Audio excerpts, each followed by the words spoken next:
Wow, I never realized how much work wedding ceremonies were to arrange. What with the guest list, invitations, dress, venue, food, and that just seems to be the start. I'm so busy with it all that I can't even think straight. I didn't realize it would be so much work either. My friends that have already got married were always tired when they were at the planning stage like we are now, but I didn't realize there would be so many things to sort out and decide on. It's all right for you. All you really did was the guest list. Just your part of it at that. You don't really even seem to care about any of the other stuff. I wish you'd at least try to take an interest in it all. I can't help it, can I? I've just been so busy at work lately. You have a lot more free time than I do at the moment, so it's only right that you do a bit more than I do. A bit more? I seem to be doing everything all by myself. Anyway, I've got enough on my plate with all the organizing. I don't even have the energy to argue about it, so let's just move on now. At least we've got the wedding venue and honeymoon sorted, so that's a load off my mind. We just have to book the photographer and get the invitation sorted and sent out, I think. It's normal for the woman to take more of an interest in planning the wedding than the man anyway, isn't it? The wedding ceremony is basically for the woman after all. It's the woman that likes the dressing up and all the flowers and stuff like that, really, isn't it? You're doing a great job. After the proposal, Kevin played no part in and took no interest in planning and getting everything ready for our wedding. He chose the guests that he wanted to invite, and that was it. He had no interest in choosing the wedding venue or any of the hundreds of other things that we needed to do. I did it all by myself. He played no part in any of it, and didn't even really seem to care what I chose, even for important things like the venue. I just thought that it couldn't be helped. I had a lot more free time than he did, you see. I didn't think for 1 minute that him not helping with those things was strange. When people are really busy, it's difficult for them to think about other things after all, isn't it? In the middle of all of my wedding preparations, something happened that would totally change my life.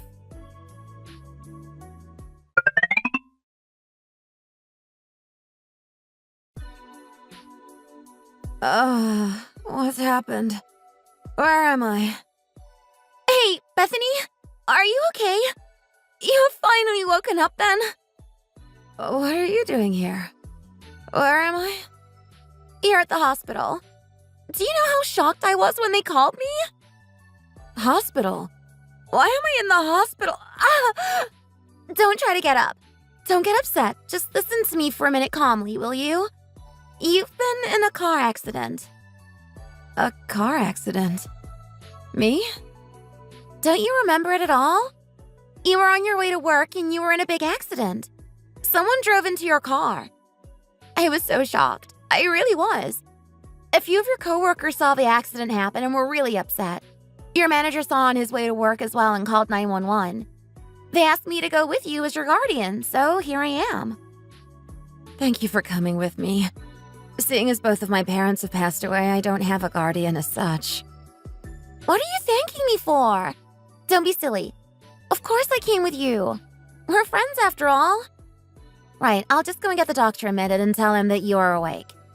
I think it would be better for him to explain what's happened to you. Oh, okay. I see you've woken up now. How are you feeling? Well, my head is really sore, and strangely enough, I don't seem to be able to feel anything below my waist, doctor. Have you given me some kind of anesthetic or something? It feels very odd. Just try to listen to me calmly for a minute, okay?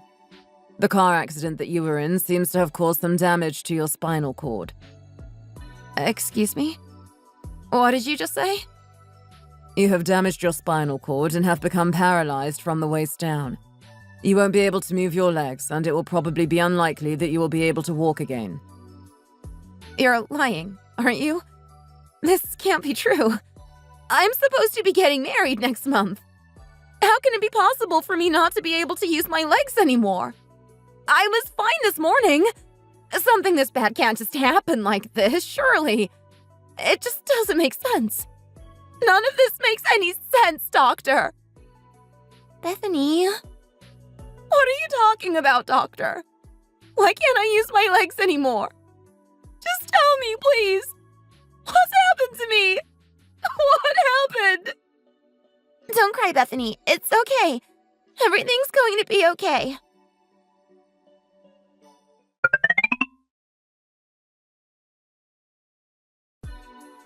So it wasn't a lie then. It was all true.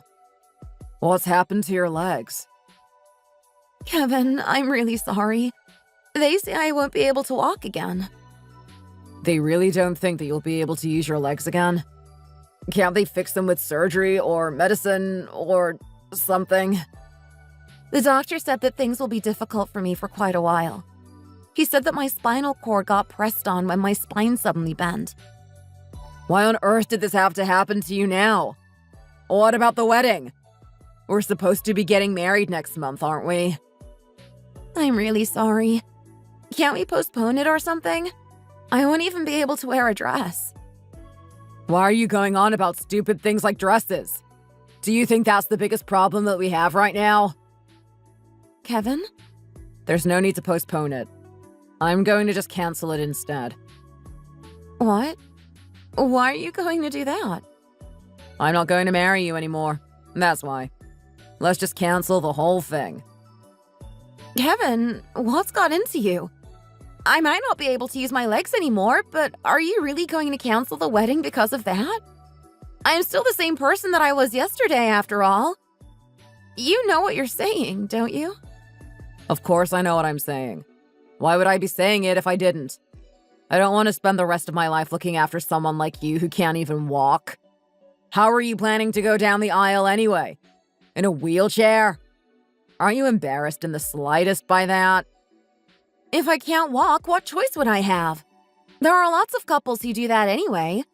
I'm not the only person in the world who can't walk, you know. Are you serious? I'd be so embarrassed that I wouldn't even be able to look at you.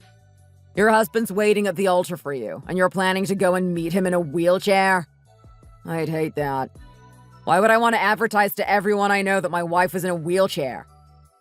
How can you say something like that? Don't you love me? I loved you. Of course I did. But you don't just get married because you love someone, do you? You work out the benefits and calculate things. That's why I chose to marry you, you know. What do you mean? You don't have any parents now, do you? You went to a good college and make quite a lot of money, don't you? You're good at cooking and housework as well, aren't you?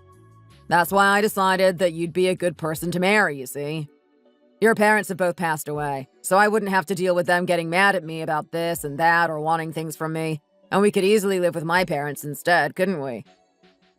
You never said anything about wanting to live with your parents before. Isn't it normal to live with the husband's parents when you get married? It's just the dumb thing.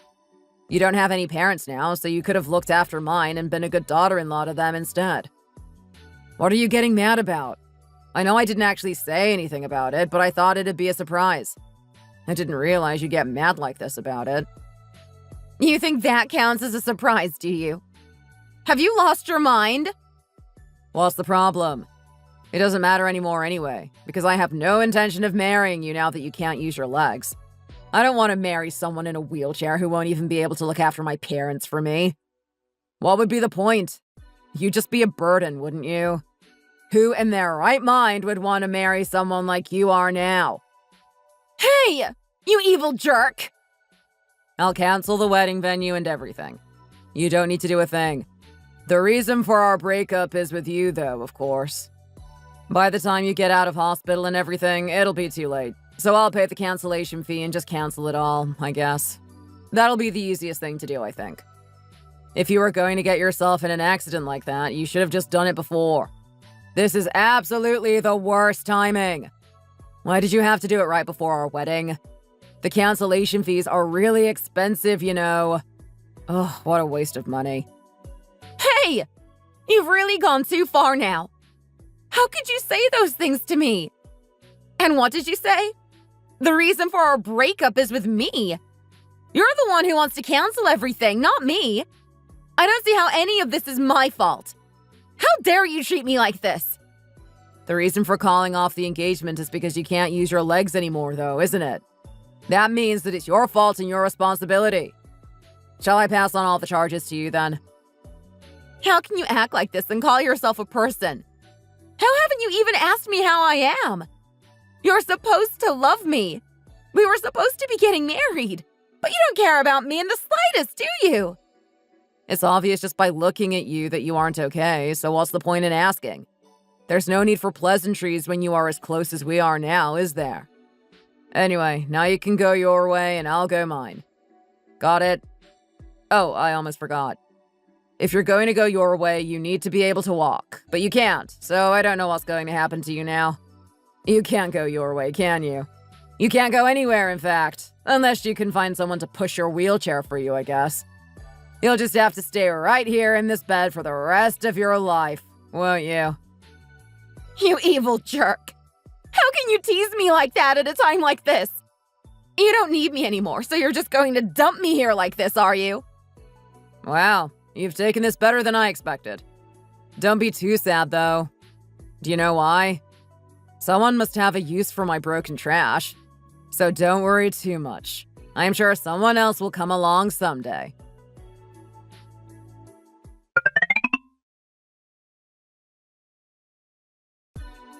How can anyone possibly act like that? Especially him. He was supposed to love you. You were supposed to be marrying him next month.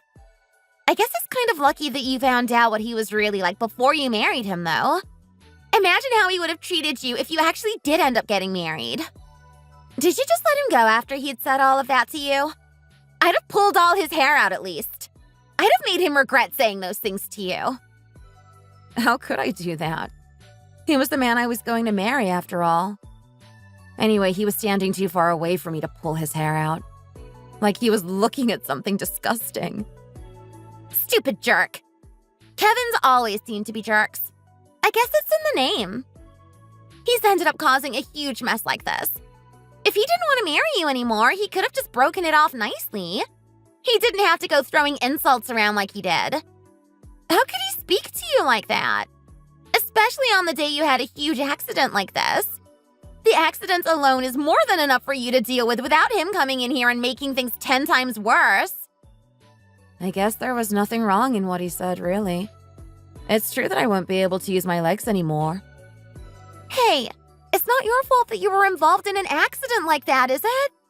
It's the fault of the moron who drove through the traffic lights under the influence of alcohol, both in the eyes of the law and otherwise.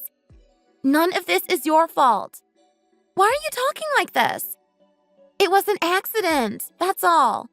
An unavoidable accident. Still. Why are you taking his side?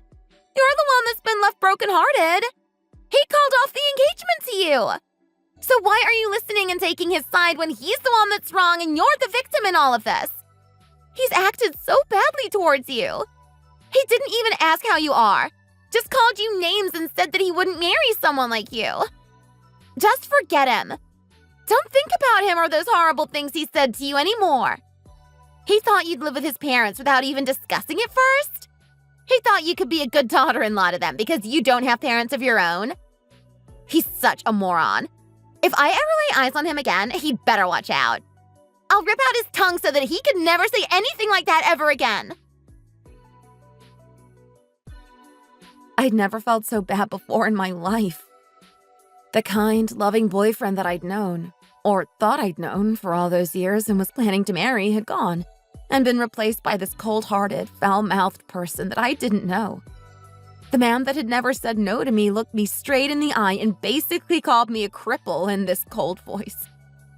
It felt like a nail through my heart. Those words slowly started eating away at me. I felt that now that I could no longer use my legs, that I had no worth anymore, and the feeling that my life had ended spun round and round in my head. My friend who was looking after me during my stay in the hospital kept on saying to me that it wasn't my fault and that everything would work out. But I just couldn't forget the way that Kevin had looked at me and what he had said to me. I just lay there hopelessly in my bed, not eating properly and not doing my physio. I didn't want to do anything or see anyone. I just wanted to disappear. I spent the next few days like that, taking painkillers to make the pain that I had felt since the accident a bit more bearable, but nothing else.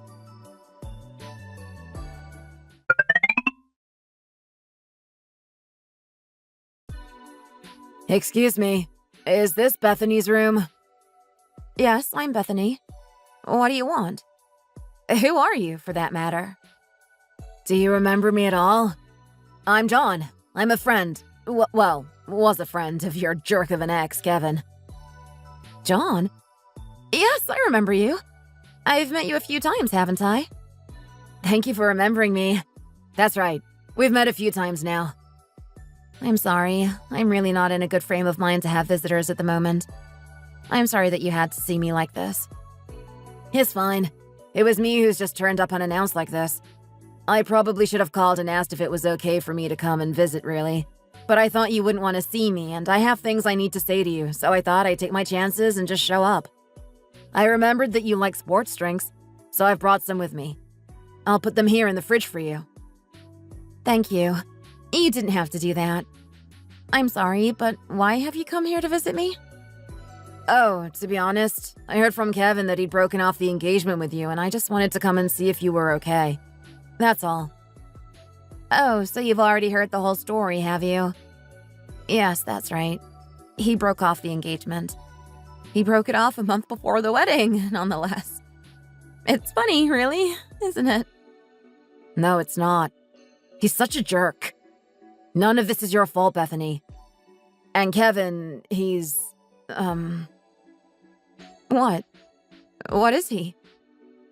I'm really sorry to be the one to tell you this, but I think it's only right that I do. Kevin is a nasty, evil jerk. He's been going around telling everyone that he's single now. He's been doing what? Why has he been doing that? Isn't he in the least bit sad that we aren't getting married anymore? He's been saying things like it was lucky that the accident happened before the two of you got married. That if it had happened later, it would have been harder to get a divorce. Things like that, anyway. He's always been like that, but it seems that he still hasn't grown out of it. Oh, I see.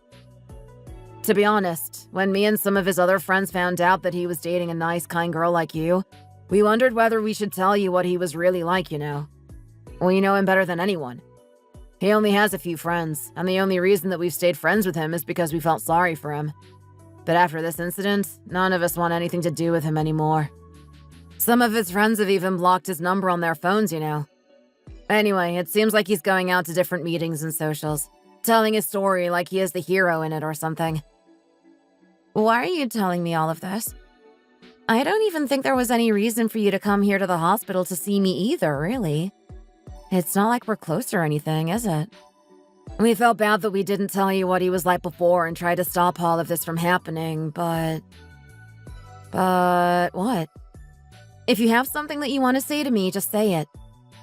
It's just that I don't think I'll be at all shocked or upset by anything that you have to say to me.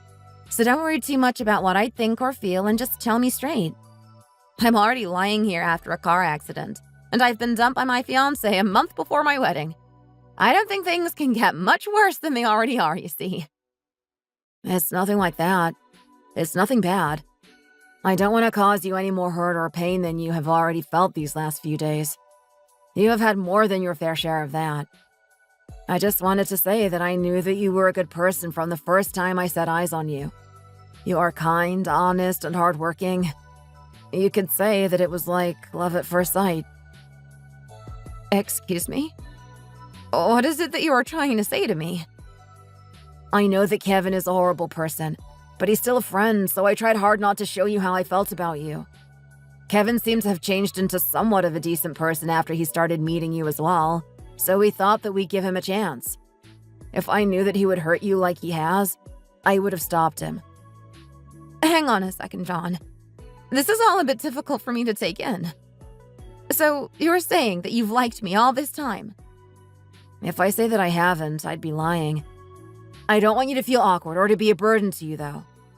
I just wanted you to at least know how I felt, and that my friends and I are really sorry about how Kevin treated you and that we didn't do anything to stop him. That's all. I'm going to bring some of my friends to apologize to you next time. It's fine. You don't need to do that. We've already arranged it between us. We were Kevin's friends, but we want you to know that we are on your side through all of this. I hope you'll think of us as your friends instead of his. We really are on your side, you know.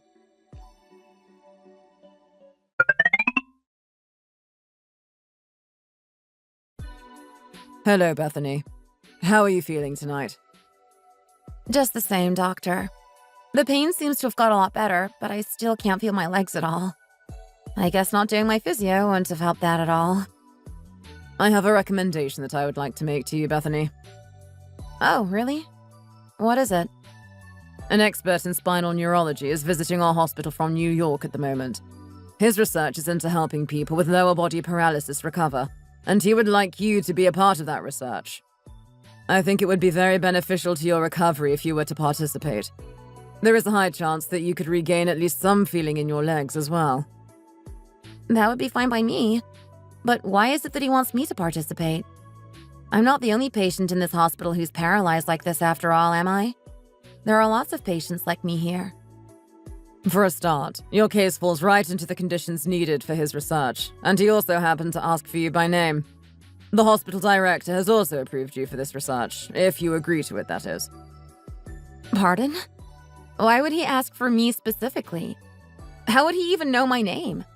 It's not like I asked to be thought of for research like this or have been introduced to him personally or anything like that, is it? Oh, do you happen to remember the visitor that you had earlier today? Yes, I do. But what has all of this got to do with him? Well, he is the son of one of the hospital director's closest friends, you see. Apparently, he knows the doctor that's visiting from New York somehow as well. What? John does. I didn't realize he was so well connected. I don't know anything about him, actually, now that I think of it. He made the request as they know each other personally.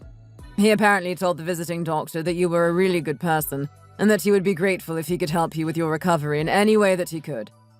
He also said that he wanted to help you in any way that he could too. That you were really special to him and that he owed you a favor. Oh, I didn't realize what a kind person he was. Our hospital is prepared to pay for all the expenses incurred during your treatment, of course, in return for you participating in this research. If you agree to your case being used in his research and being written up in his research papers, then you can start the treatment tomorrow. What would you like to do? If I participated in the research, is there any chance that I might be able to walk again? I can't give you a definitive answer to that, but I can tell you that the odds would be in your favor. Then I would like to participate in the research, doctor. I want to be able to get up and walk again more than anything in the whole wide world right now. I think that you have made the right decision. I will try really hard as I am so grateful to the amazing people who are trying to help me out. Without you all, I'd have to lie in this bed forever. I'll make you all proud. I really will. Okay, then we will need you to move to the rehabilitation ward tomorrow, so please let your guardian know. Yes, I will. Thank you so much, doctor. Thank you.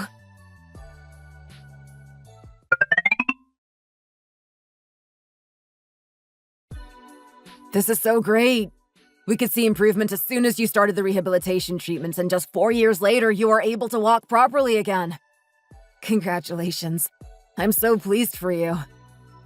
Thank you so much for everything you've done for me, John.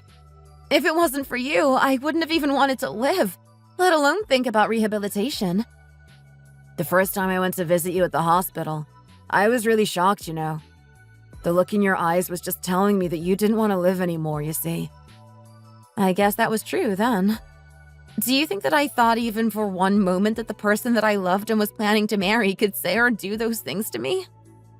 It's all in the past now, though, thank goodness. If it wasn't for you, John, I'd never have been able to walk again. Thank you so much. I'll always be so grateful to you. I didn't really do anything. You gave me hope and the strength to work on my recovery, didn't you? If I'd heard about the research before you told me what you did that day, I might not have even had the courage to participate in it, you know? I was pretty scared about it, if I'm honest. It was only research after all. But you and your friends gave me the strength and courage to live again. I owe you my life. I really do. Oh, Bethany, don't say things like that. I didn't do anything, really. It was your strength and determination that made you recover as well as you have. I'm so pleased for you. You told me that day that you fell in love with me the first time you saw me, didn't you? Do you still feel the same way now that you've got to know me? What? Of course I do. How couldn't I? You're amazing. You really are. After seeing the courage that you've shown through your recovery, I think I love you even more than I did then.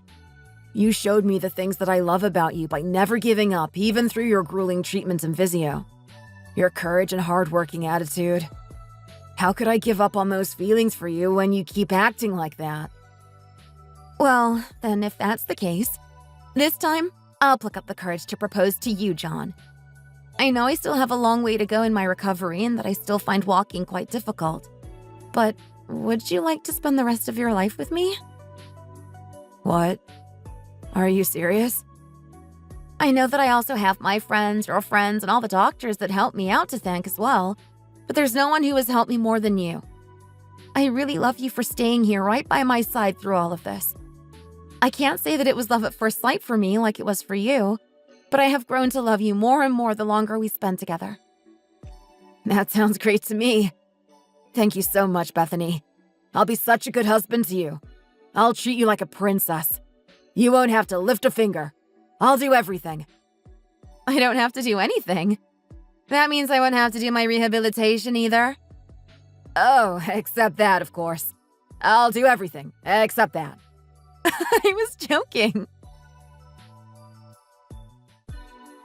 The fact that John was a friend of my ex, well, of the man that broke off his engagement to me, became less and less important over time, until I pretty much forgot about it. Both him and his friends helped me as if they had been my friends from the start. There was one friend who kept bringing me loads of snacks to the hospital, saying that hospital food was gross, and another who said that girls like pasta and was always trying to sneak it in past the nurses and getting caught. Of course, through it all, there was one person who was kinder to me than anyone else. He looked after me like he was my guardian, coming to visit nearly every day and tending to my every need. How could I not like people like these, who helped give me the strength to walk again, even when they didn't even really know me before the accident? The reason that I could learn to walk again was entirely thanks to these people who became my friends and the man who accepted my proposal and will soon become my husband. If it wasn't for them, I really don't know what would have happened to me. I left hospital and started getting ready for our wedding. While resting, of course. John's parents liked me right from the start, saying that they were super impressed by the willpower I'd shown in managing to use my legs again against the odds. They also helped me a lot in both my rehabilitation and our wedding preparations. I was able to rest peacefully even through all the wedding preparations thanks to the love shown to me by my fiancé and his parents. It was totally different to when I had to do all the work myself when I was getting ready to marry Kevin. When I had finally started to live happily again with my soon-to-be husband, there was another incident. This time, it wasn't a physical accident like the last time, but something that totally threw me off guard mentally.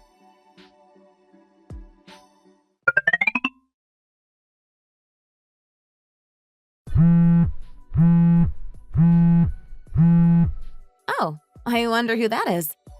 It could be Mom, I guess. Mom said that she was going to the department store today, didn't she?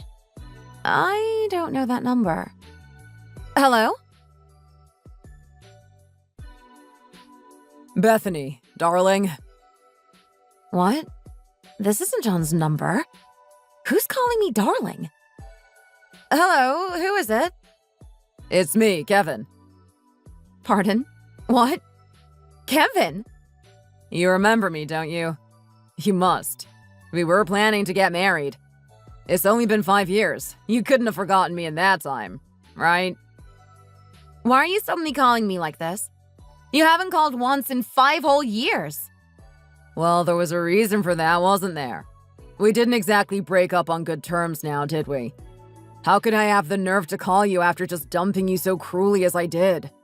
I do have some conscience, you know. Well, I guess it's a good thing that you have at least realized that what you did was wrong. So, what's changed? Where's that conscience now? Why have you suddenly called me? If you really had a conscience, you wouldn't have had the nerve to call me ever again. I just called you because I missed you, that's all. I've been thinking about you more and more recently. Haven't you missed me? No, I haven't actually. Not at all. I can't say I've even really thought about you at all for years now. That can't be true. We were going to get married after all. You must at least think about me sometimes, right? I haven't thought of you even once. I'm sorry, but I've been really busy for the past 5 years, you see. I was in that accident after all. You don't have to be so cold with me. If you've missed me, you can just say it. I'll listen to whatever you have to say. If this is all you have phoned me to say, I'm going to hang up now. I don't have the time or energy to deal with more of your rubbish, you see. Hang on, wait. There are still things that I want to say to you. What do you want to say? Just hurry up and get it over with, will you? I heard that you can walk again now. That you've been discharged from hospital. Yes, I have. I gritted my teeth through all of my rehabilitation, you know. I can't run or anything, but I have no problems in doing what I need to get by normally. I also hear that you have gone back to work. I've heard everything, you see. You're leading on a project and you're about to get promoted too, aren't you? Yep, you're right. My company kept my job open for me while I was in hospital and let me work from home while my legs were recovering. I'm still participating in meetings at home through video calls now. Wow, you really are amazing, you know. Thanks to your great willpower, you're able to walk again, and you're even doing well at work at the same time. You're really something special. Yes, I know I am. Have you finished now? What is it exactly that you want to say to me? Just get to the point, will you? I think I'm getting punished for the way I treated you, you know. Everything seems to be going so well for you again now, but on the other hand, I don't have any intention of listening to the sob story of how your life is after you were so cruel to me at the very moment that I needed you the most. I was in a car accident, you see. Just like you were. And I broke both of my legs. There's been a problem with my bones, so they don't think I'm going to be able to walk again. They say that my muscles have been wrecked too, so my legs can't recover. Oh, I see. To be honest, the accident happened because I was drink driving, but I guess that's not really important. Not really important? So your accident was actually nothing like mine. It was totally your own fault, wasn't it? How could you even think of drink driving when you saw what it did to me all those years ago? I'm still living with the consequences of it even now. My parents aren't very well, so they can't look after me. And I have no one to come and visit me in the hospital, so I'm really lonely, Bethany. Bethany, couldn't you come to the hospital to see me? Just once? I'm so lonely. I think I'm going to go crazy. Were you the only one that was hurt? Pardon? What do you mean? Was anyone else hurt in the accident you caused? No, it was just me. I lost control of the car and crashed into a building, so it was just my legs that ended up getting crushed. No one else was involved. The building owner isn't happy, though, and is taking me to court for damages. That's lucky, then. Really lucky. What? What's lucky about it? If you're going to kill yourself, you shouldn't take anyone with you, should you? I can't stand people who drink and drive. I really can't. Why did my accident happen? What kind of person caused my accident? How could you call me after all this time without any thought of me and what I've been through? Saying that now you're the one who can't use their legs and that you want me to help you? What's wrong with that? So now that you can walk but I can't, it's going to be like this, is it? You're going to be spiteful like this after you were able to gain the use of your legs again? This is how you're going to repay me, is it? Repay you? Of course! It was thanks to you that I could walk again, wasn't it? Thank you so very much. I'll pay you back, all right. Just you wait. When are you coming to visit me then? Hey!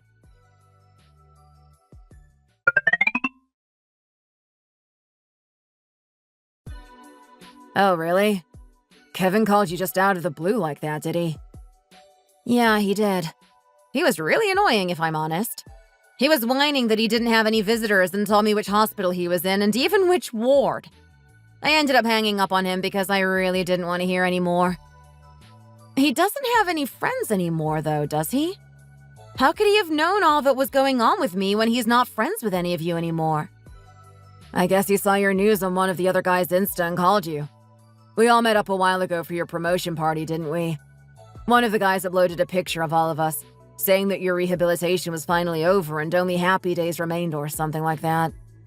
Even if you block someone, they can still see posts if they make a new account, you see. It's really hard to stop someone if they are persistent and keep making new accounts.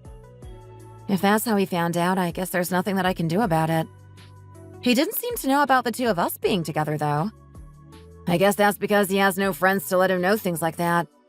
We decided to have a really small wedding anyway, didn't we? So only our families and really close friends really know about it.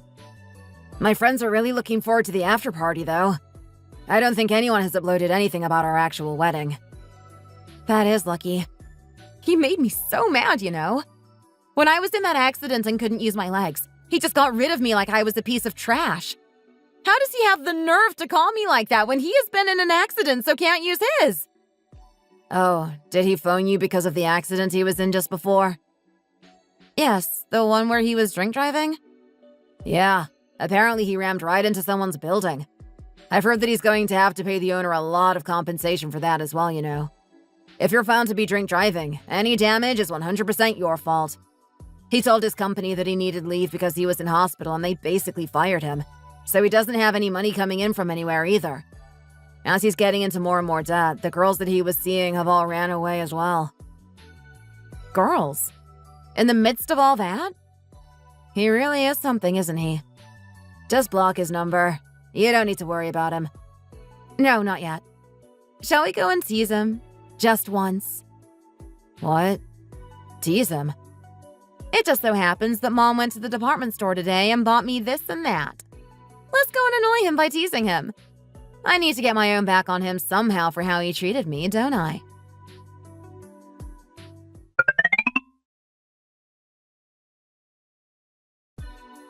Bethany, you really came. Wow, I can't believe this. I thought the hospital name sounded really familiar to me. It's the same hospital as I stayed in. Who would have thought? Thank you for coming. I knew you couldn't have forgotten me just like that. Of course I didn't. You're a lot prettier than you used to be, you know. You look so different to what you did before the accident. Your clothes are all designer, and you look like the wife from a rich family. I have a reason to look good these days, so I'm looking after myself, you see. I've been going to the gym and lost a bit of weight as well. I guess that's made me look different. You really have made an effort, haven't you? I'll try to do the same as you have then, I guess. I better fix my mindset as well. What? Your mindset? I think I lost my way a bit, you see. After I left you, do you know how lost I felt? I met other girls, of course I did. But seeing you again has made one thing clear to me. I don't want anyone but you. You're the one for me. I thought you said that you hated girls who couldn't walk and couldn't look after your parents for you. That's what you told me 5 years ago when you left me lying there in that hospital bed. Just like you are now. Even though I can walk now, I still find it really difficult to stand or sit for a long time. But you can still walk, can't you? I can't even walk anymore. Just being able to walk again is such an amazing achievement, you know. I guess it is from where you're standing now. You're working again too, aren't you? Bethany, would you like to try again? Will you marry me? Marry you? You're having a laugh, aren't you? Why do I have to do that? Don't worry, you won't have to look after my parents anymore. I won't make us move in with them either. You'll just have to look after me, that's all. What are you talking about? You were devoted to your parents. Why are you suddenly saying things like that? You're trying to sweet-talk your way back into my affections, aren't you? My parents can't even walk anymore, and they said that they don't need a son who can't even look after them.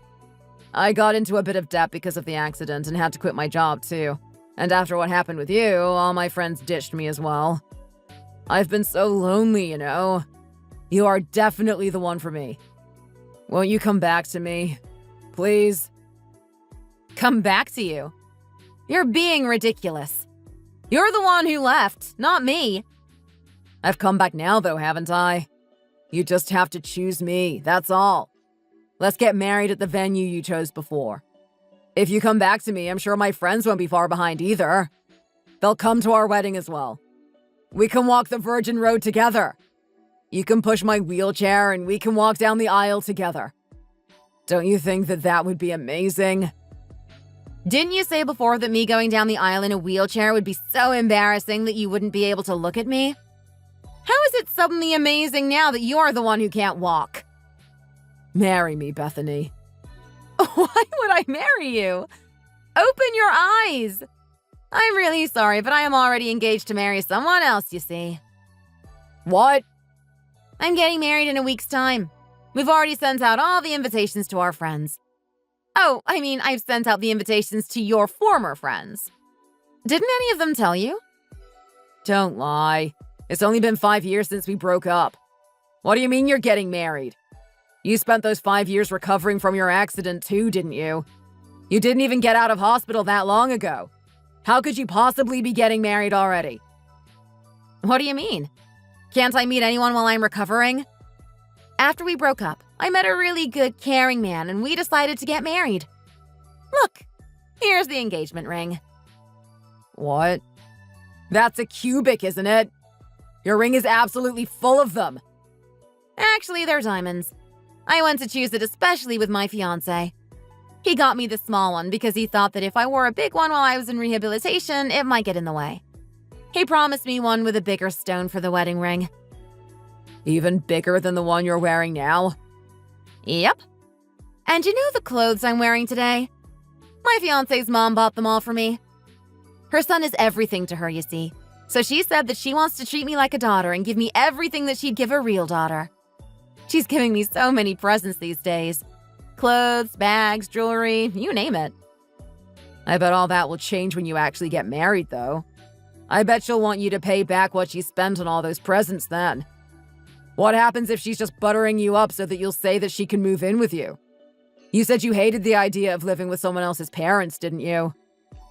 We're already living with her, actually. His parents asked me to move in with them, you see. They thought it would be hard for me living on my own when I still had some way to go with my recovery. See? They're going to use you in the end. You just mark my words.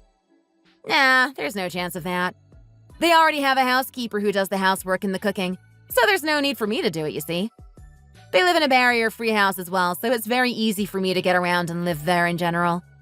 They've made a lot of changes so that I am able to live there comfortably.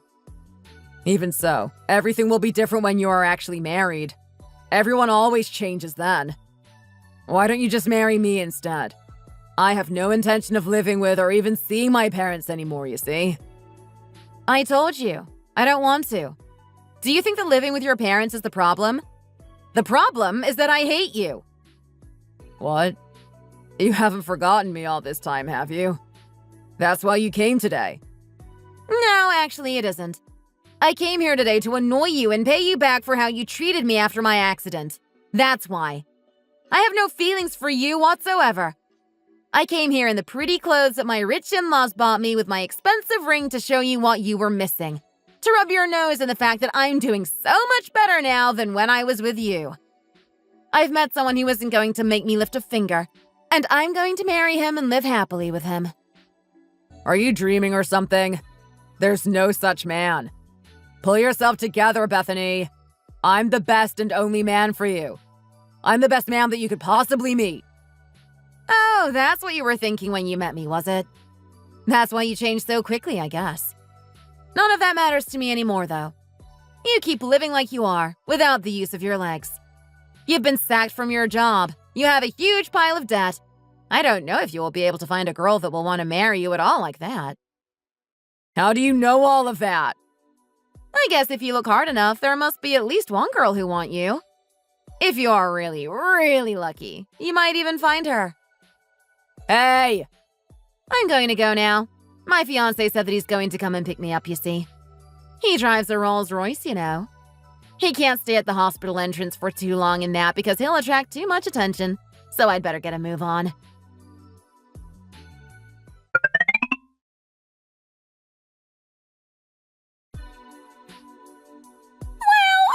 That is amazing! I can't believe you said all of that to him! You really are the best, Bethany. He was your friend once. Is it really okay for you to laugh like that? Well, he brought it all on himself, didn't he? And it's no worse than what he did to you. I feel like a weight has been lifted off my shoulders now. You finally got revenge on him like that. I wonder how he feels right now. Like he's been betrayed, teased. It's amazing however you look at it. What has he got to be mad about? Even if he does feel betrayed, it's his fault. He deserves to feel like that. I don't feel betrayed or anything anymore. I'd actually forgotten all about him until he called me that time. You really are amazing, you know? You're just so laid back about everything. To my amazing friend and new beginnings. Cheers! I hope Kevin gets all that he deserves for treating you like he did. The next round is on me! Oh, really? Are you getting a bit carried away today?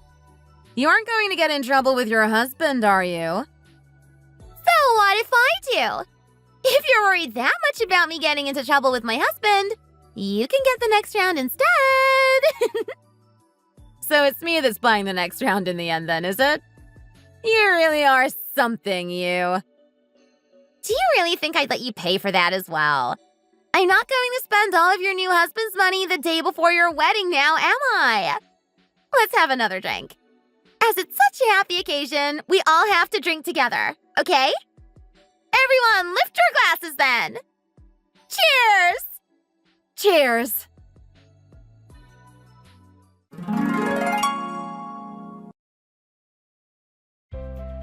We had an amazing wedding ceremony, and I asked Don's friends to put the photos they had taken of our ceremony and the after-party onto social media.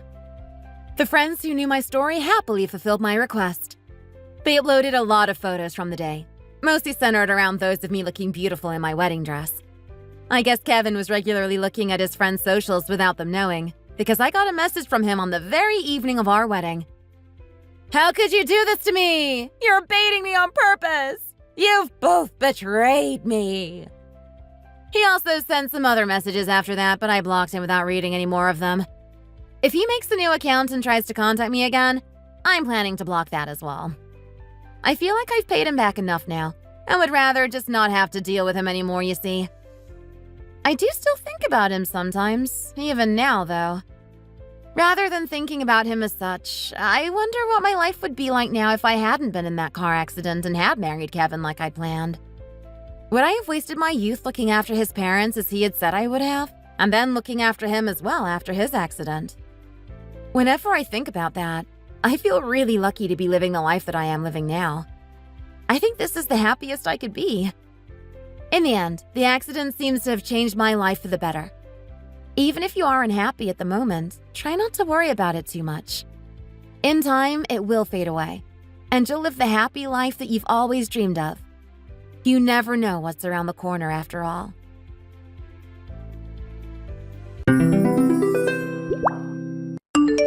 Rise and shine. Did you sleep well? Morning, Dad. Yeah, I did. I slept like a baby. How are you feeling? Nervous about your first day on the job? I'm feeling okay, but I definitely am a little bit nervous. Okay, actually a lot nervous. Well, you shouldn't be. You're gonna smash it, I just know it. Aren't you the girl who graduated at the top of her class from the best law school in the country? Oh, Dad, stop with your flattery. You're embarrassing me, and it's still only first thing in the morning. Why would you be embarrassed when you have so much to be proud of? You should give yourself a little bit more credit, you know? I guess maybe I do have a reason to be confident. Yes, you do. That's my girl. You're a chip off the old block, after all. Of course. How would I have got this far if I hadn't inherited the smart gene from you? And I was blessed with both your good looks and your brains. Looks like I won the genetic lottery. Oh, stop it. You're too nice to your old dad. I wouldn't say anything that wasn't true, Dad. I guess I'll have to take your word for it then. Have you got much left to do? Will you make it to work on time? Oh yeah, I'm all sorted. I deliberately got ready to leave early so I would make sure I'm definitely on time for my first day. Then take it easy and have a nice cup of coffee before you head to the office, and try not to worry too much. I just sent you a bit of money, so you don't have to worry until you get your first paycheck. Thank you so much, Dad. You're a lifesaver. Well, best of luck on your first day, sweetheart. Your old dad is rooting for you. Thanks, Dad. I'll try my best to make a good impression. You're the first grader's homeroom teacher, aren't you, Miss Green, is it? Yes, that's right. I'm Mia Green. Can I help you with anything? My name's Karen Jones. I'm Jake's mom. He's in your class this year. Oh, that's very nice to meet you. Did you want to discuss anything? Oh, I just thought that I'd like to meet you and have a nice chat face to face, that's all. Oh, yes, okay, that's absolutely fine with me. I don't really have that much to say, so I won't take up too much of your time. By the way, you look very young. Are you new to teaching, may I ask? Is this your first year on the job? Yes, you're right. Today's my first day as a teacher. Ah, is that so? It seems that you still have quite a lot to learn about the job, then. I think I might have to be coming to see you quite often to give you a few pointers, then. Oh, well, I'm always eager to improve. Although I'm still not very experienced, I want to try my level best to give the kids the best education possible. Well, I don't want you to just try your best. I want you to be your best, do you understand? My precious son deserves top-quality education. Yes, I will strive to be the best teacher I can. Anyway, please take good care of my little Jakey, okay? Yes, of course. I'll keep looking out for him. Giving each child the best education experience possible is my priority. That's good then. It's nice to know that we're on the same page. You do know who my husband is, don't you? Your husband? Sorry, Mrs. Jones, I don't think I do. Don't tell me you don't know who he is. Well, that's surprising. Everyone around here knows about my husband's profession. I'm sorry, Mrs. Jones. This is my first day. I haven't really heard anything in particular about any of the kids' parents. Oh, goodness, these new teachers. You really need to get in the loop, darling. It will do you a world of good. Yes, sorry. I'll try and get more informed. My husband is a lawyer, and not just any lawyer. He's a chief lawyer. Do you know what that means? I'm sorry? He's just been scouted for a new law firm, so he's going to be very busy from now on. He's already got a lot on his plate, so I don't want him to have to be worrying about Jake's education on top of all of his work stress. I'd like you to try your best to ensure that Jake is getting along well at school so that my husband doesn't have to worry about anything. Yes, of course. We wouldn't want your husband to worry now, would we? My husband is not somebody you want to be on the bad side of. So I'd really like you to make our Jake's education your top priority, all right? But I also don't want you to be pushing him too hard either. Myself and my husband have very particular standards when it comes to our kids' education. I'll let you know exactly how you can conform to our standards at a later date. I do understand where you're coming from, ma'am, but the way we teach the kids is up to us teachers to decide. We'd like to maintain a high standard of education for every child, so you need to understand that we can't give your son special treatment, and we are not in a position to tailor our teaching methods to a parent's requests. I can promise you, however, that I will try my best to alleviate any worries you may have regarding your son's education, and I want you to know that the kid's happiness and well-being is my top priority. That's quite enough. I don't want to listen to you blabbering on anymore. Excuse me? It seems like you really don't have a clue how things work around here, do you? It does make me worry for a little Jake. Anyway, I trust that you'll learn over time, so I'll give you the benefit of the doubt for now. Thank you, I guess. Also, please let me know your phone number so I can contact you about any concerns I may have. My personal phone number? I'm not sure if that's appropriate. Of course it is. How else are we going to discuss how Jake is getting along? If you'd like to discuss anything about how Jake is getting along, you can just call the school office at any time and request to speak with me. We also have regular parent-teacher conferences throughout the year. Do I look like someone who has the time to wait around like that? I'm sure you must be a very busy person, Mrs. Jones, but this is the procedure that all parents need to follow. Shouldn't I have the right to contact you whenever if I have any concerns about my child's education? Okay. I guess I will give you my number then, if you insist.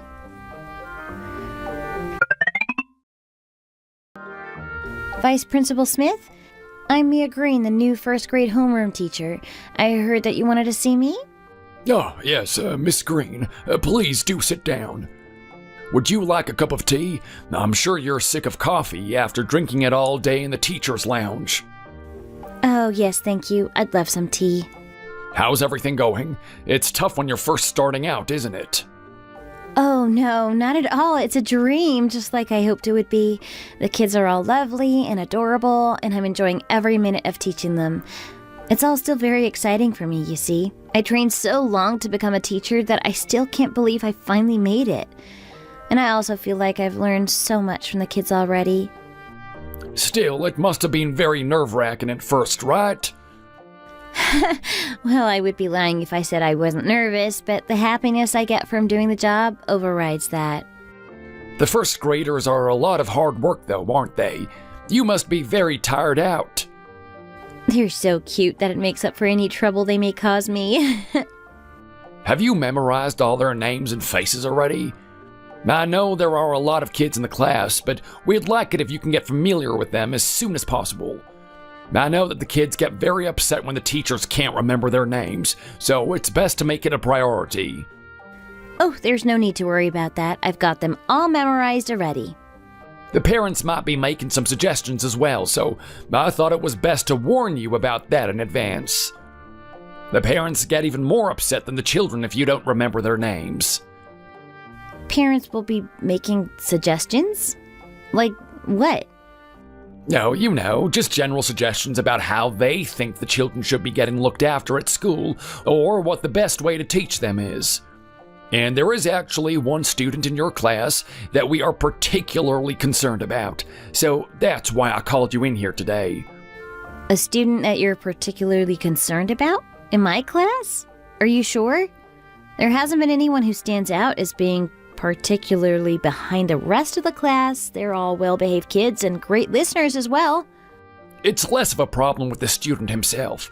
It's more that we sometimes get parents who are quite sensitive and like to get more involved with giving the teachers advice. There's a chance that they might even try to call you. Ah, right. Because the children are still so young, the parents have all kinds of worries, you see. So sometimes having to deal with the parents is actually more difficult than dealing with the children. Dealing with the parents is more difficult than dealing with the children? I'm sure you've heard a lot about those parents who constantly complain to the school. There are more and more parents like that these days. I mean, I have heard a few things about people like that on the news, but I suppose I thought it was all an exaggeration. Well, of course it's not super common, but it's not something that you don't see in our line of work. Are you saying that you were aware that one of the children in the class has one of these difficult parents? I'm sure it's not something that you'll have to worry about too much. By any chance, is Jake Jones's mom the difficult parent that you're talking about? Yeah, that's right. I heard that Mrs. Jones has already made a point of making herself known to you. Yes, she did come and see me after class yesterday. Well, as long as you look out for Jake, I don't think we'll have any problems on our hands. Problems? I'm not really quite sure what you're talking about here. Oh, nothing. Just a slip of the tongue. There really is nothing to worry about. I trust you'll do an excellent job with your class, Miss Green. Thank you. I will try my best.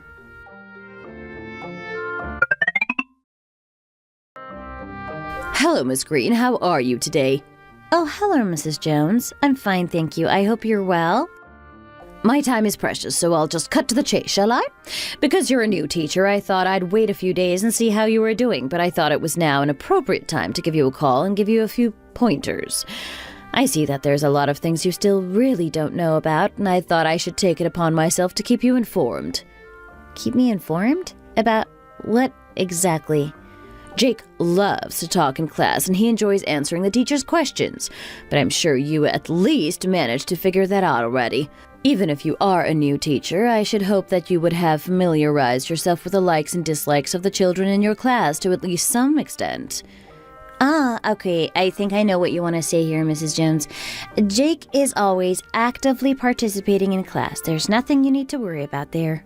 Oh, dear, Mrs. Green, you seem to have misunderstood me. Did you know that Jake has been crying his eyes out and making a fuss all week? Jake was upset? That's so surprising. What was the problem? Jake is very, very upset because of you, Miss Green. Jake is upset because of me? Well, that can't be right.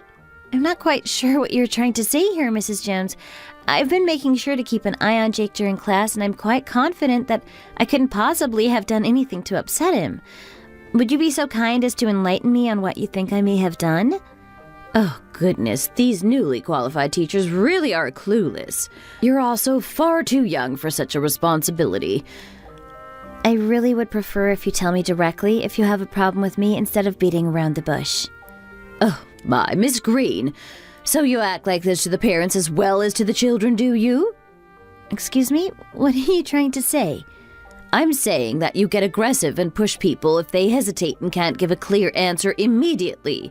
It's very unbecoming of an elementary school teacher to have so little patience.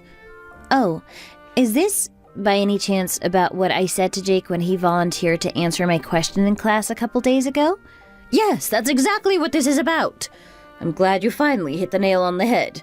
Do you know how much Jake was crying when he came home from school that day? The poor child was in floods of tears. Oh my goodness, Mrs. Jones, I'm incredibly sorry, but I do think there has been some kind of misunderstanding here. Oh, really? Did you not yell at my poor little Jake, telling him to give a straight answer, when all he did was hesitate a little bit? No, I didn't yell at Jake at all. I was just trying to encourage him to use more precise vocabulary. You see, when the kids answer questions in class, we're also evaluating their presentation skills and picking up on things that they might be able to improve on. I didn't mean for him to think that I was yelling at him or trying to push him further than he was comfortable with. How can you be so cruel when my little Jake has opened up his heart to you as his teacher? Whatever you may think about the situation, he's still very young, so he's naturally very sensitive. I will take on board what you've said to me today, Mrs. Jones. Thank you. I will try harder to be more careful with my tone when I'm talking to the children from now on. Oh, I'm not done yet. Jake told me that you deliberately snubbed him and didn't give him a chance to speak in class yesterday. He said he kept putting his hand up to answer questions, but you never called on him once, all day. Do you know how much he cried, thinking that you deliberately ignored him? As a mother, it breaks my heart to see him like that. Oh no, it wasn't deliberately not calling on Jake, Mrs. Jones. This is just another misunderstanding. There are so many students in the class, it's impossible to call on every single one of them in one day. I'm just trying to give them all a fair chance to speak and not look like I'm picking favorites by calling on the same few children all the time. I definitely never tried to leave him out on purpose. Well, whether that's the case or not, the problem is that Jake thinks that you did leave him out on purpose.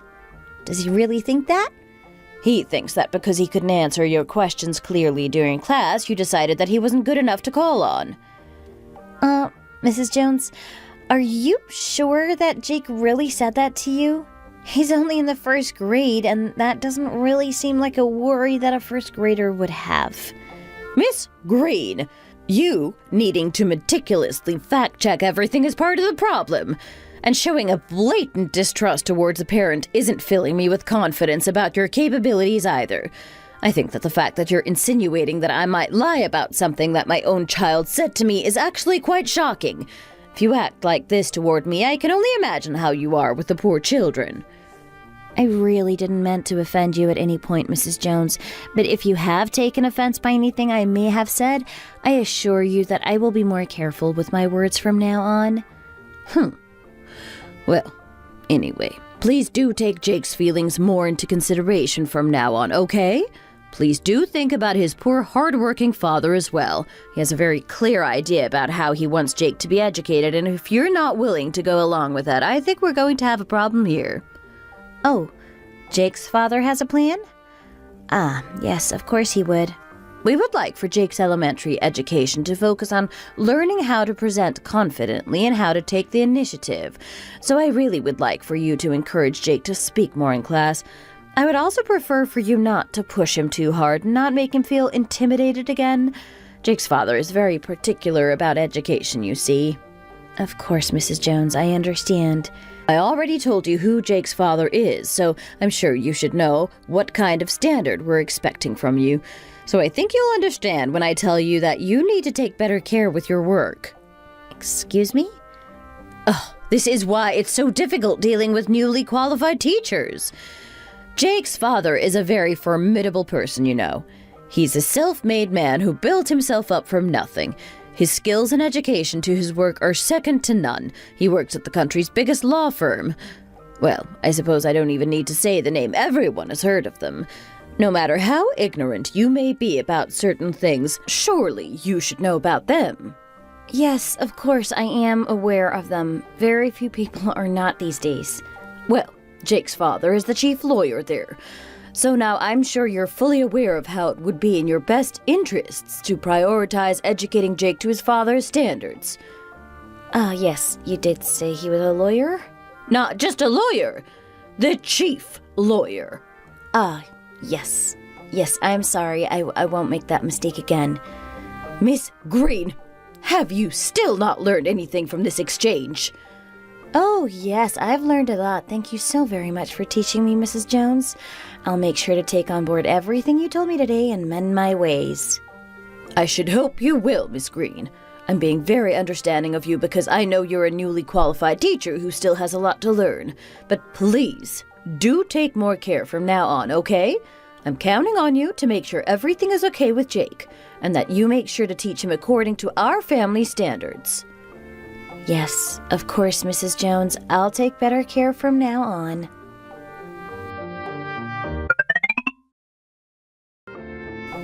Hey, Mia, how have you been?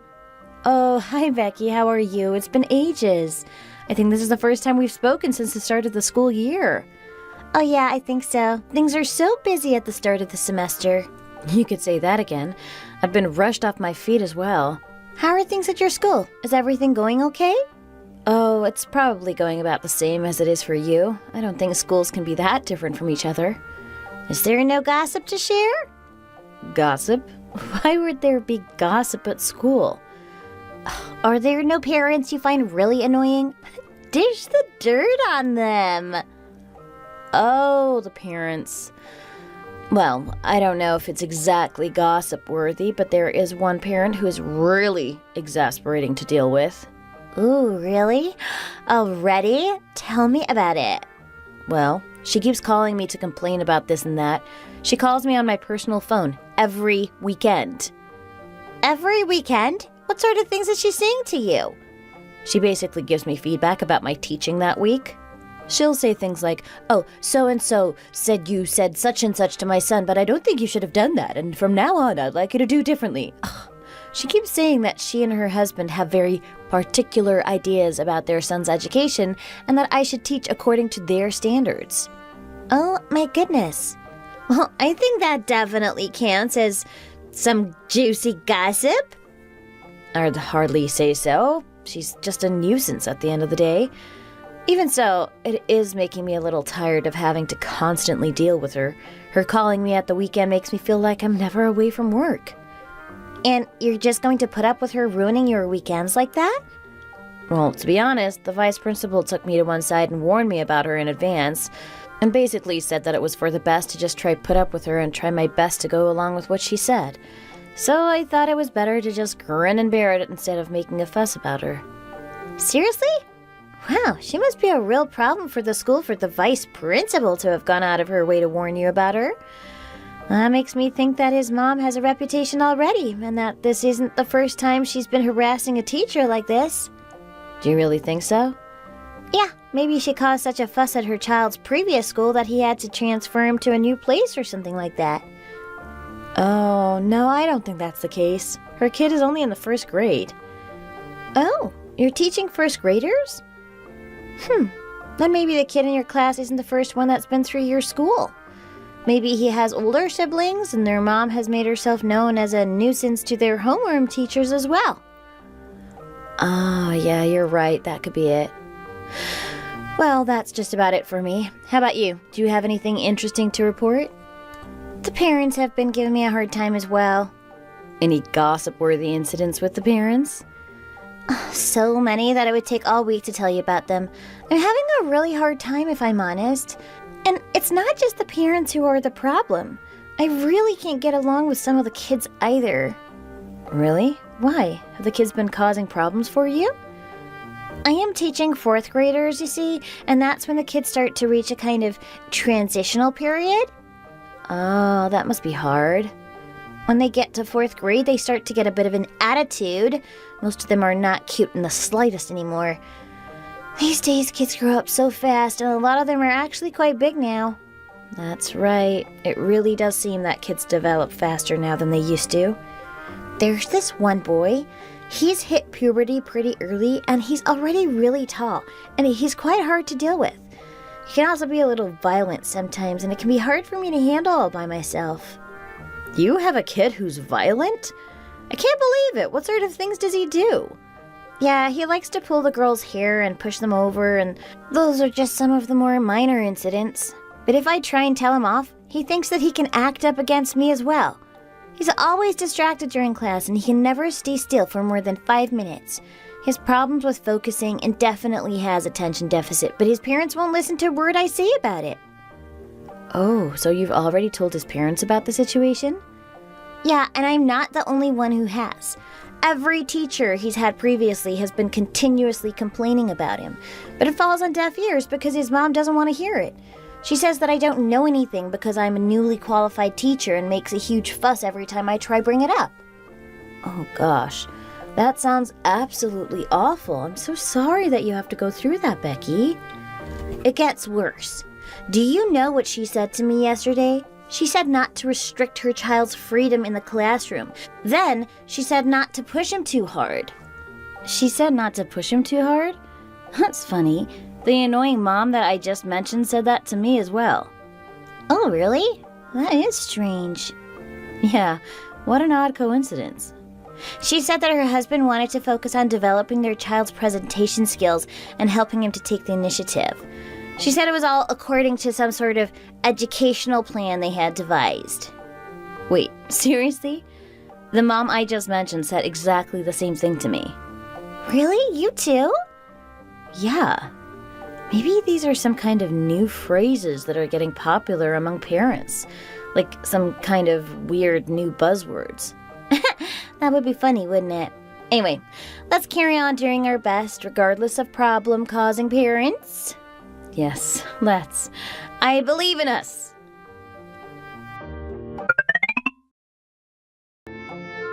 Good evening, Miss Green. I trust that you're well. Good evening, Mrs. Jones. May I ask why you're calling me on a weekday evening? Why am I calling you? I'm calling to ask why you didn't pick up the phone when I called you last weekend. Last weekend. Yes, I think I do remember that you tried to contact me then. Yes, I sent you a message, but you never replied, so I tried to call you as well, but you didn't answer. When I woke up in the morning, I did see that I had a missed call from you, but because the call was from 1 a.m., I assumed you had just pressed the call button by mistake or something like that. Are you trying to say that I was unreasonable for me to call you at 1 a.m.? As I told you before, I'm a very busy woman. Because I need to spend so much time taking care of my kids, I don't have much free time during the days, you know? I only called you a tiny bit later than I normally would have, so I don't think you can say it was unreasonable of me to do so. I do understand what you're saying, but what? But it was the weekend, and the weekend is outside of my working hours. Oh my goodness. Am I really hearing such unprofessional things coming from the mouth of an elementary school teacher? What do you mean outside of your working hours? You should be accountable for the care you provide for our children at all times. And besides, I don't always have time to talk to you during your working hours. I think that you should be a little more considerate of my time, don't you think? I do appreciate your concerns, Mrs. Jones, but please also understand that I do accept your calls to my personal phone whenever I can, even if that is outside an elementary school teacher's responsibilities. I would also like you to respect the fact that I also do have a life outside of work, and I ask that you be considerate of my time as well. What do you mean, outside an elementary school teacher's responsibilities? Surely you should understand that listening to the concerns of the parents is a fundamental part of your job. It feels like you're treating me like I'm strange for doing whatever any normal parent would do in checking on the progress of my child's education. I feel rather insulted, Miss Green.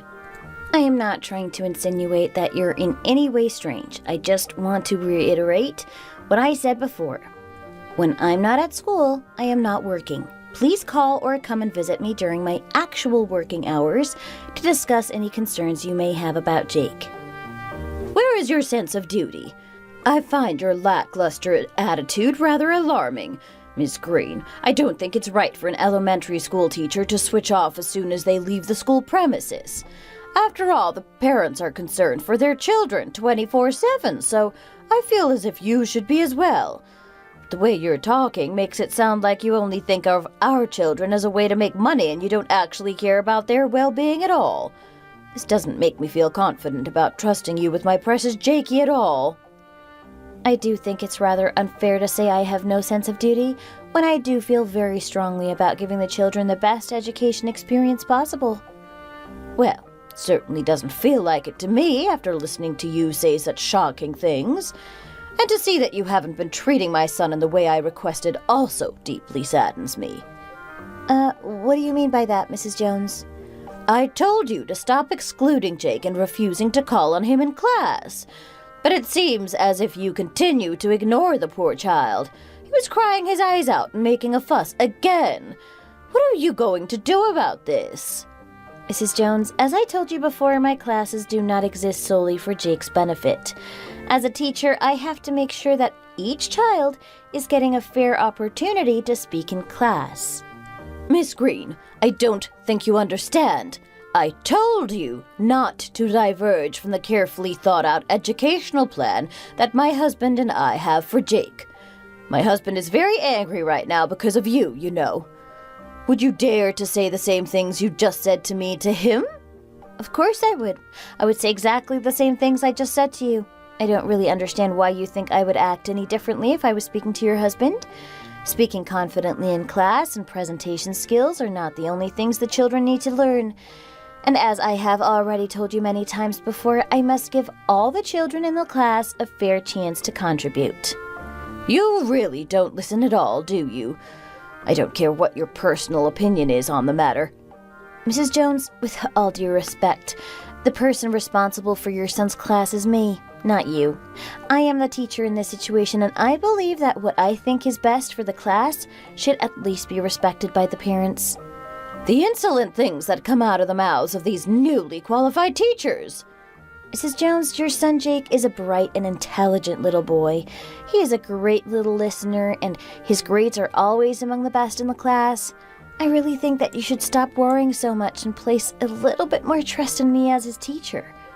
I didn't call you just to listen to you say these ridiculous things again. I stand firm when I say that I have a carefully thought-out plan for my class's education. Please understand me when I say that I can't go around making special exceptions for you or any other parent. Understand you? How can you ask me to understand you when you haven't been understanding what I've been saying to you this whole time? Do you not understand the gravity of me saying that Jake's father is very angry about this whole situation? Are you still going to carry on talking back to me like this, even knowing that? Jake's father is someone that you should be intimidated by, Miss Green. Yes. It's hard to forget that your husband is a top lawyer when you keep going out of your way to remind me about it. I am going to tell him word for word all the shocking things that you've said to me today. Well, go ahead and tell him if you really want to. It makes no difference to me.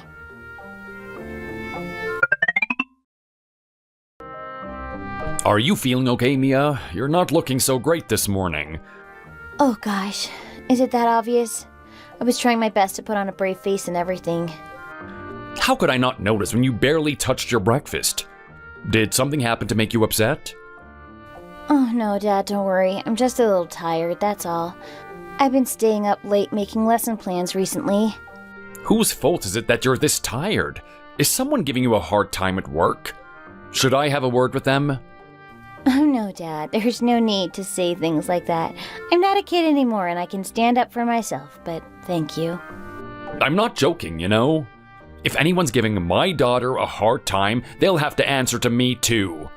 I've still got it in me to teach someone a good lesson or two. Yes, Dad, I know you're still very tough, but some things can't be solved with pure brute force alone. Not to mention you're far too busy with your work these days. Don't go trying to fob me off now. No matter how busy I am, if you're having problems at work, I can always make time to help you out. I see you came in late last night, all exhausted from a hard day's work every day, so don't you go telling me you have time, because I know you don't. I suppose I am actually quite busy these days.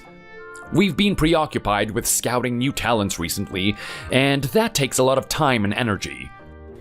I'll whip you something up real tasty for dinner tonight to help you regain your strength. No thanks, Mia. You're always so good to your old dad. But seriously, if you ever do have any troubles at work, you better tell me about it, okay? Thanks, Dad. It gives me strength to know that you'll always be on my side no matter what. But I still don't really want to ask for your help. I want to be able to sort things out by myself and try not to rely on you so much. So there is something bothering you, isn't there? Yeah, there's just one thing that's becoming a little hard to deal with. Is it the kids? I would have thought that they wouldn't cause you too much trouble, what with them being first graders and all. Oh no, the kids are all lovely. The problem is actually one of the parents. Really? One of the parents? Are they being mean and trying to boss you around? Oh no, it's not really that much of a big deal at all. It's just because I'm still new to the job and I'm not quite used to it yet. I'm sure things will get better if I keep on trying my best. If you're sure, but I really don't want you to hold back on telling me about it if this does become a bigger problem. I'll go talk some sense into this parent. I will, Dad, don't worry. Thank you for having my back. Anytime, sweetheart. Now hurry up and get going to work. Hey, Mia, have you heard the news? Becky is gonna quit her job. Becky is quitting? All of a sudden? It's not been that long since she started. Why is she quitting already? Apparently things are going crazy at Becky's school. What do you mean? Have the rumors not spread to your school yet? Rumors? I haven't really heard anything. I guess you've never really been the type to listen to gossip, so even if rumors were spreading, it would probably just go over your head. There's this one mom from one of the kids in Becky's class who's really famous in the schools around this area for being a huge nuisance. Oh yeah, Becky told me about her last time we spoke. She said that lady's son is causing a lot of problems in her class. Yes, that's exactly it. Because of that, Mom, there's a huge fuss kicking up at Becky's school. What kind of fuss? Well, that mom just barged into the school and slapped Becky right in the face. The mom slapped her? No way, I can't believe it. Right? It was right in front of all the other teachers and everything. No way. How is Becky doing? Is she okay? Would you be okay in her situation? Of course she's not okay. Did she slap her really hard? Did she get hurt?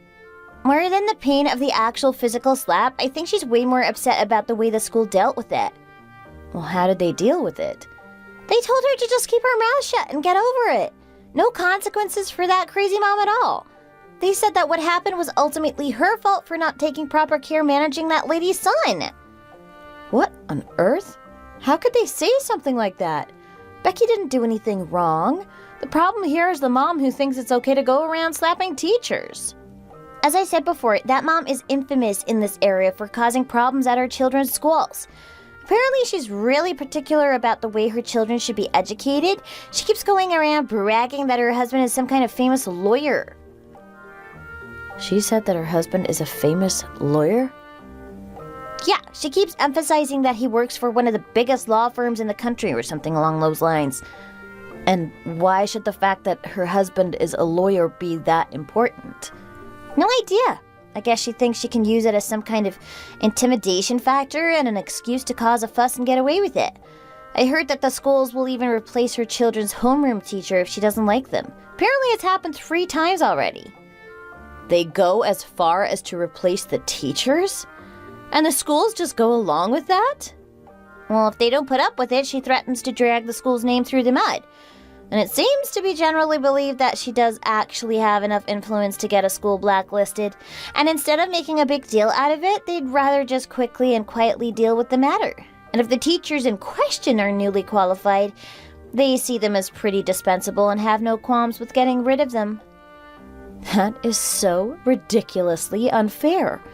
Just because we're new to the job doesn't make us any less valuable as teachers.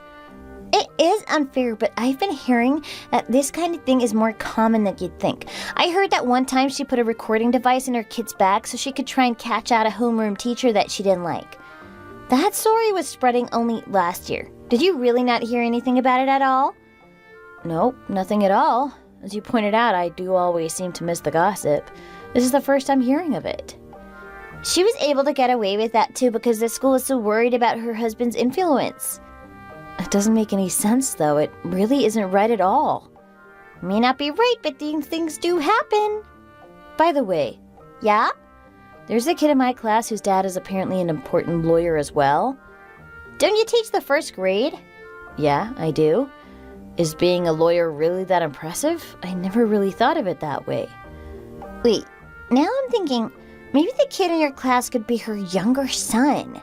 I heard that the problem kid in Becky's class has a little brother. No, surely not. Doesn't it make sense for siblings to go to the same school, though? Wouldn't they send each kid somewhere different? I heard that the older kid transferred schools because of the incident with the voice recorder. The older kid transferred schools? Yeah, it was a huge deal around here when it happened. People wouldn't stop talking about it. Why was it such a big deal? Well, you see, this was actually the third time that this kid had transferred schools, and he's only in the 4th grade. The mom would slowly cause little problems one by one, and then eventually turn the school upside down with a huge complaint and dramatically withdraw her kid, saying that she can't trust them to take good care of him. It started to become a pattern of sorts. What on earth? This mom sounds like she's beyond unreasonable. That's what I'm saying. Anyway, Becky must be going through a really tough time right now. It makes me worry about her. Yeah, I should probably try and give her a call and see how she's doing. Yeah, maybe you should talk to her. And you be careful as well, okay? I'm sure that I've got nothing to be careful about, but thanks anyway. Hello, Becky. Why is it taking you this long to answer my calls? Mia, hey. I called you so many times and you never picked up, so I was really starting to get worried about you. I'm sorry. I did see that you were trying to call me, but I've been so upset that I was in no position to talk to anyone until now. That's okay. I completely understand. I'm relieved that you're contacting me now anyway. Mia, this whole situation is just so unfair. Calm down, Becky. Try not to cry too much, okay? Mia, I really think that I'm going to have to quit my job. Actually, no, I'm probably just gonna get fired. I heard from Danny that you were taking a break from work right now. It's not that I actually wanted to take a break from work. The school basically forced me. What? How can they do that? They told me to wait things out and take a break until everything calms down, so I didn't really have a choice, you see. What on earth? So what actually happened? The truth is? It's okay, Becky. You can tell me the truth, whatever it may be. I told you that there was that one troublemaking kid in my class, didn't I? That day it was just too much. He was completely out of control. You mean the easily distracted kid that you mentioned before? Yeah.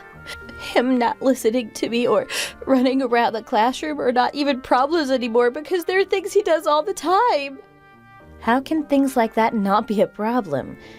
The other kids and I are all used to it, I guess. But that day he was purposefully yelling and cursing me out. I think it's because I kept stopping him from leaving the classroom during lesson time. Well, of course you wouldn't let him go outside during lesson time. What if he ran off and something happened to him? Exactly. After all, the kids' safety is the teacher's responsibility while they're at school. Well, yeah, of course. Right? So I stopped him from trying to leave, and then he started hurling abuse at me, and he was causing such a fuss that I couldn't continue with the class, so obviously I decided to scold him for disrespecting me. You scolded him? What sort of things did you say? I just said a few stern words to him. It's not like I subjected him to corporal punishment or anything like that. I told him that he kept acting like this, the other kids would start to want to avoid him. Then I said that if he continued to behave this way, he would end up becoming an outcast and all of his friends would start to hate him. So if he wanted to keep his social life, he should clean up his act and start behaving properly.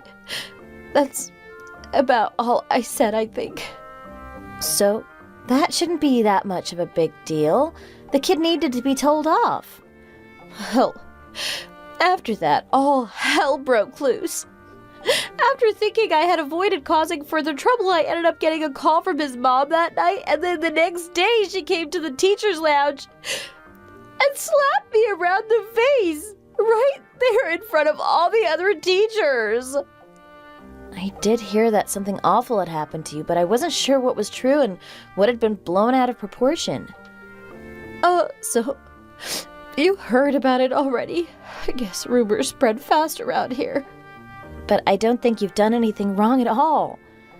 Well, I've been accused of using offensive language in front of the kids and told that I should make an official apology. By who? Did the school tell you to do that? No, it was the kid's dad who told me to apologize. It turns out he's actually some kind of famous lawyer. He's on TV and everything. Even I recognized his face when I saw him. I guess he's someone who has a lot of power and influence, and he could easily ruin my whole career at this point. How could a lawyer speak to you in such a way, though? I thought he would know how to behave a little better than that. I wish that it was just empty words, but he's calling for me to be replaced. He said that I'm obviously not qualified to teach when I so blatantly discriminate against particular children. But I know you would never discriminate against any child. You and I may know that, but that's not good enough. It really hurt when he said that, you know. I really do love my students, and I studied so hard to become a teacher, and even now I'm researching new ways to improve my class every day. I know you've seen how hard I've worked, but it doesn't seem to mean anything in the eyes of these parents. Of course, I know. I've seen your hard work firsthand. It was a blow to hear someone say that I'm not qualified to be his teacher. But the school, not even taking my side of the matter, was an even bigger blow. They immediately persuaded me to go on leave using health grounds as an excuse. Cheer up, Becky. All is not lost. I can help you out. Thank you for saying that, Mia. It means a lot to me. I reluctantly agreed to go on leave, and now I seriously think I might not be able to go back. And now I'm worried that I'll be forever blacklisted as the awful teacher who unfairly discriminated against one of her students, which would basically make it impossible to find another teaching job. I'm not just saying that I'll help you out. I will help you out. I'm always on your side, Becky. But how can you possibly help me out in this situation? There has to be some way. I'll think of something, for sure. Anyway, you just focus on getting your strength back, okay? Oh, thank you so much, Mia.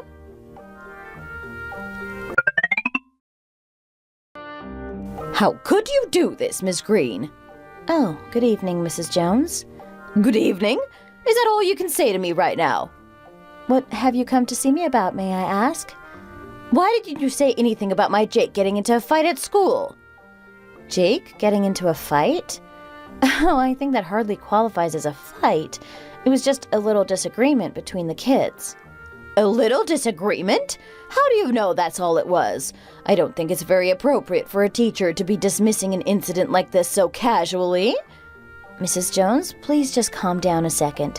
Why don't you take a seat? Make yourself a little more comfortable? Miss Green, how many times do I have to remind you that you should be keeping a special eye on Jake? How could you let such a thing happen to him? How can you take an issue as big as a fight between your students so lightly? Jake is physically hurt from this, you know. It was a clear and deliberate violence on the other child's part. Are you sure you were watching the children properly? Don't tell me that you left them unattended. Mrs. Jones, please listen to me. Jake didn't get hurt because he was in a fight. What do you mean I saw his cut with my own 2 eyes? Are you trying to pretend that the fight didn't happen just because you didn't see it happen? Am I going to have to start accusing you of mistreating the children now? I really think there's been some kind of misunderstanding. First, I can assure you that I am very mindful of my students. Please be careful with your words, Mrs. Jones. Are you seriously telling me to be careful with my words right now? Yes, I am saying that right now. I'd very much like it if you would calm yourself down. And I'm the children's homeroom teacher, not a daycare supervisor. Of course, it's a big deal when kids get into scraps, but you must understand that these things do happen. In my mind, the most important thing is mediating in the situation, making sure the children know that they've done something wrong and help them to avoid similar situations in the future. Well, Miss Green, that's not how I see the situation. Are you trying to lecture me right now as well? Going on and on? Mrs. Jones, I've already told you once before to please be careful with your words. Have you forgotten who my husband is? Shall I remind you? How could I forget who your husband is when all you do is constantly remind me? Are you mocking me right now, Miss Green? Let me explain the full situation to you. Jake and one of his friends had a little misunderstanding, and there was a small scrap over it. They talked it out and resolved the misunderstanding, and now they're getting along like a house on fire again. They fully reconciled and even apologized to each other. But that's what I'm saying the problem is. Why should my Jake be made to apologize? He hasn't done anything wrong, so I think you need to reevaluate your ideas of right and wrong, Miss Green. You've clearly shown favoritism toward the child who attacked my son. Doing whatever they like and blatantly showing favoritism. Is that really how a teacher should behave? Should I take this issue to the school board? Do you think they would stand for a teacher like you who teaches children this kind of awful behavior? Mrs. Jones, with all due respect, I don't think I've done anything wrong in this situation. I think I only did what was best for the two students involved. Miss Green, because you're a newly qualified teacher, you really don't know how to go on at all, do you? Are you not afraid of facing the school board? Shall we put this up for public debate then? Abuse, favoritism, mistreatment? Do you not realize how many things I can accuse you of right now? You must be acting all high and mighty because you think I can't provide any evidence. Do you know how angry Jake's father is about all this? I told him everything. He's someone you should be afraid of, you know. Oh, for goodness sake, Mrs. Jones. I cannot take another second of this. If we're really going to do this, I'm going to have to let you know that my father is also someone you should be afraid of. What are you trying to say? My father is someone just as intimidating. Actually, no, someone even more intimidating than your husband, I am sure. Miss Green! Yes, Mrs. Jones? Is something the matter? Are you yelling at me right now? I actually can't believe this. Mrs. Jones, I'm sure you're familiar with a teacher named Becky Jenkins. The incident at her school was all your doing as well, wasn't it? The problem child in Ms. Jenkins' class is Jake's older brother, am I right? How do you know about my eldest homeroom teacher? Oh, are you two friends? Well, that would make sense. You're both as incompetent as each other. Do you know what happened to Miss Jenkins after she crossed me? I'm sure you've already heard all about it already. Excuse me? If you'd wanted to avoid the same fate as her, you should have taken better care of my Jake. I have a feeling you're trying to directly threaten me now, Mrs. Jones. What did you just say? Should I call Jake's dad? In fact, I will. I'm calling him right now. I guess you're really showing your true colors now. This is exactly the attitude I was warned about. I really can't take this anymore. This has gone on for far too long. Really? And what are you going to do about it, Miss Green? I'm not sure. I suppose you'll just have to wait and see. I might have an ace up my sleeve.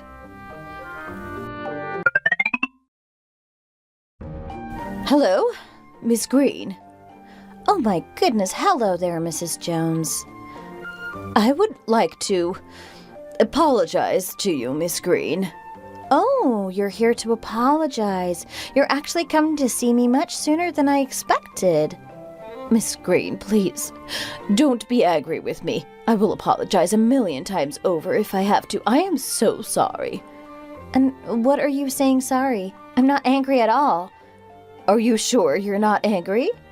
I'm sure it's my dad who's the angry one, not me. My husband, Jake's father, it really was a great blow for him to be suddenly kicked out of his law firm. The kids were really upset about it, and then of course there's a reputation to uphold. So, even after everything that has happened, you're still most concerned about your reputation? You didn't have much consideration for my and Miss Jenkins' reputation, now did you? It was imprudent of me to act that way. I'm sorry. Would you please be able to ask your father to reconsider his decision? I'll get down on my knees and beg if I have to. It looks like you had no idea that my dad was a lawyer, did you? Do you remember how you gave me a hard time for not knowing that your husband was a lawyer? I was wrong for that, too. I apologize once again. I've come here to try and fix things on behalf of my husband. I don't think this is something you can just fix by begging on his behalf, when you know that both of you are the problem. Miss Green, please don't say things like that. We've suffered enough now, surely. Please think of the children. Think of poor little Jakey. Please speak to your father and ask him to reinstate my husband. I'm begging you. My dad has worked really hard to find the best people possible to help expand his firm, and he is very particular about choosing good people, not just skilled ones. And I don't think your husband can be considered a good person. Miss Green, my husband has never come to see you and complain before. He also never tried to call you outside of school hours. That was all me. I accept that everything is my fault and I should be the one getting punished for it, not him. But I know that he did go and see Miss Jenkins, and he was very awful towards her. And didn't you say it was only a matter of time before he would come and confront me as well? No, that's not the case. They were all just empty threats, I promise. I think the behavior that he displayed towards Miss Jenkins was a clear abuse of power. My father has been aware of everything that you and your husband have said and done, both to me and to Miss Jenkins. Having received that information, it was completely his decision to decide whether your husband was fit to continue working for him or not. Once he decided something, there is nothing I can do to change his mind. But Miss Green, you're his only child. Surely that means you have some kind of influence on him. I'm sure if you just tried to persuade him. That's right. I am his only child, and he does dote on me. So, if I wanted to, I suppose I could try to persuade him on your behalf. How does it feel to have the tables turn on you like this, Mrs. Jones? I was very wrong. I am so sorry for everything I've done. Jake is precious to you, right? Well, think about it like this. Miss Jenkins and I are also somebody's precious children, and our parents also hope that we won't get hurt, just like you wouldn't want any harm to come to Jake.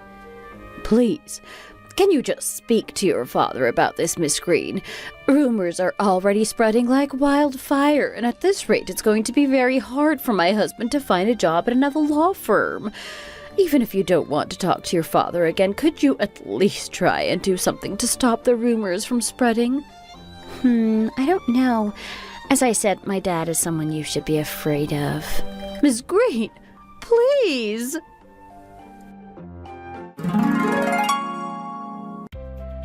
When I finally achieved my dream of becoming an elementary school teacher, I was so happy. I studied so hard to become the best teacher I possibly could, so I was so excited to finally put my skills into practice. However, that excitement was only fleeting, and I was thrown into a difficult situation on my first day of work. I encountered one of the most difficult parents that I had only heard rumors about before. For my very first day of teaching, that crazy mom would make ridiculous demands of me, telling me what I should and shouldn't do as a teacher. Because I was a newly qualified teacher, I couldn't stand up to her properly on that first day, and I ended up actually listening to her make her unreasonable demands.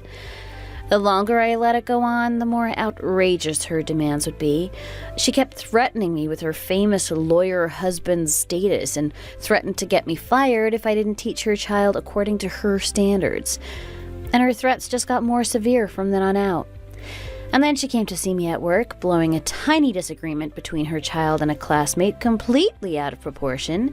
She started accusing me of favoritism toward the child who disagreed with her son and started hurling all kinds of threats at me. She claimed that her son had been hurt in the fight, which wasn't the case at all.